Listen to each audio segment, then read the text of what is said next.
dëmtuar demokracinë. Dhe në këtë kontekst, unë do të dëshiroja që jo vetëm partitë e reja, por dhe fraksionet e reja brenda Partisë Demokratike mos rrin duke pirë kafë. Po ka patur në fakt një lëvizje, zoti Speju, pikërisht për këtë çast, disa prej figurave, Saliani, Ali Mehmeti, pra një lloj iniciative kështu për të dakordsuar ose për të biseduar për një plan të ri, për ata të cilët janë të pakënaqur ose të pathirrur në analizën që në fakt Partia Demokratike nuk është se ka bërë një të mirëfill deri më tani, por në ato kundërshtime që janë bërë ose referenca që janë drejtuar qeverisë si një po themi palë që ka vjedhur zgjedhjet e tjera më radh. Pra ka patur një lloj takimi, por gjithmonë në kuadër të një kafeje që me sa duket edhe vetë po e fshehin disi, duke mos dal hapëzi. Ervin Saliani është një politikan i ri, shumë dinamik, i pa konsumuar për shkak se nuk ka qenë ministër, s'ka qenë në poste kyçe, nuk është i përfolur për korrupsion. Nga ana tjetër është ai që ka marrë peshën e një procesi gjyqësor, ndoshta ai ka shërbyer partisë, por nga ana tjetër mbajti një vit burg në shpatullat e tij, por iniciativa e tij kam dyshime se do të dështoj. Kafja e Ervin Salianit me të pakënaqurit e PD-s ishte një kafe me bisht. Ishte një kafe me bisht sepse pas kafes me Salianin, gjysma e kafexhive të cilët shkuan tek Saliani para se të mbaronin kafe, vrapuan te zyrat e Berishës ose i çonin SMS Berishës për ta spionuar Ervin Salianin si tradhtar partie. Dhe në këtë mënyrë, pas 35 vitesh demokracie shumë e vështirë, konceptohet që një fraksion i tillë të mund të largojë Berishën si lider të kësaj partie. Ajo parti është destinuar të rrudhet dhe të zvoglohet. Ata të cilët mbështesin Berishën kanë bërë një pakt me veten. Pakti i tyre është për të pranuar mosardhjen e PD-s në pushtet. Të gjithë e dinë që me Berishën nuk vinë pushtet, por kanë ata të cilët pranojnë më mirë një PD me Berishën, por në opozitë, se një PD pa Berishën, por që mund të jetë një rivale dhe kandidate për të ardhur në pushtet. Fundit kanë bërë një pakt që ta pranojnë atë PD përjetësisht në opozitë, dhe me një Berishë të cilën ata e shikojnë në optikën e tyre herë të ri, herë dinamik, herë lider legjendar. Kjo histori ka qenë edhe me Enveris. Enverisët morën bustin e Enverit kur anë shesh dhe më tonë gjenin ku kish bus të Allqiu, e merrnin krah, ta vendosnin diku, mendonin që Allqiu e ringjall. Kërkonin të rilindnin Enver Hoxhën me buste betoni, bronzi apo Allqiu. Dhe një ka histori është dhe me këta dalin 100 veta, besojnë që Sali Berisha do rikthehet në politikë, ky është problemi i tyre.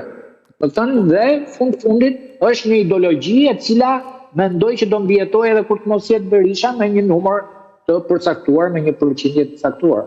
Shohim në këtë çast se edhe zoti Berisha ka mbërritur në fakt në protestë, do të shohim që në momentin zoti Speju kur të marrë dhe fjalën zoti Berisha, ndërkohë zoti Speju ju thoni që edhe kjo lloj iniciative, kjo kafe, ky takim i bërë me këta figura nuk do të rezultojë në një, po themi, lëvizje pozitive në fund fare, apo jo?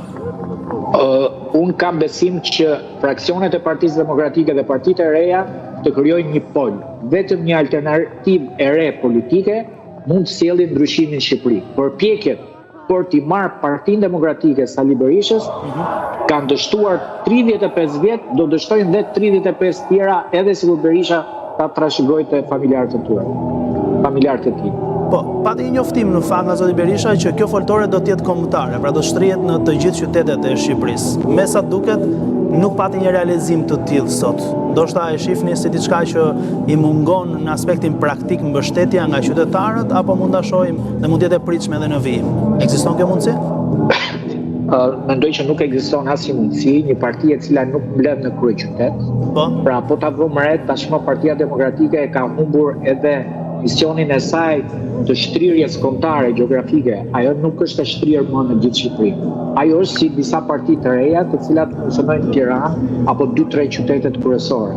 Kjo parti ka vetëm disa simpatizantë në disa rrethe, por nuk ka as struktura, as deg, nuk funksionon më si parti, është totalisht e paaftë të organizojë protesta në Vlorë, protesta në Gjirokastër, në Tepelen, Berat, Korç. Fakti që këta nuk dolen as në fushatën e 5 bashkive të cilat ishin në zgjedhjet e parakohshme lokale, kjo provon që Partia Demokratike tashmë është drejt shpërbërjes së saj, është vetëm një parti në funksion të problemeve të një individi për ta mbajtur pafundësisht politik dhe për të penguar alternativat e reja. Llogor, këta kanë monopolin opozitar. Pasja e monopolit opozitar është domi më i madh që i vjen pluralizmit dhe demokracisë. Prandaj unë habitem pse partitë e reja nuk dalin ta sfidojnë, po janë në hijen. Çfarë mund ndjesë ndërprema, por për të qëndruar në njëjtën logjik, pse nuk e kanë këtë iniciativë të ndërmarrë? Se nuk ndoshta për të mos nuk dua që ta banalizoj, pra nuk është se nuk e kanë menduar apo s'u ka shkuar në mendje, ndoshta pengohen në këtë kontekst? Mendoj që kanë harxuar shumë energji dhe pritshmëria në zgjedhjet parlamentare ishte shumë e lartë në raport me rezultatin. Rezultati me përpjekjet që ata kishin takime shumë masive, por në fund provuan 4 parti, 3 deputet në total. Dhe ky numër ishte jashtëzakonisht i vogël për të justifikuar mbështetjen popullore që njerëzit të vlerësojnë për dalur në shesh për të sjellë një ndryshim të regjimit politik të qeverisë politike në Shqipëri. Besoni se nëse do të ketë një reagim nga ana e partive të reja politike, forcave të reja, sa do pak qofshin ato në kuadër të mbështetjes që kanë marrë edhe në zgjedhjet e kaluara, mund ta sfidojnë Partinë Demokratike në këtë kontekst, në këtë çast që shohim? Pakënaqësia në Shqipëri, zhgënjimi me qeverinë është absolutisht 100.000 herë më i madh se sa protestuesit e Sali Berishës sot. Në qoftë se në shesh sot ka Sali Berisha 300 njerëz, plus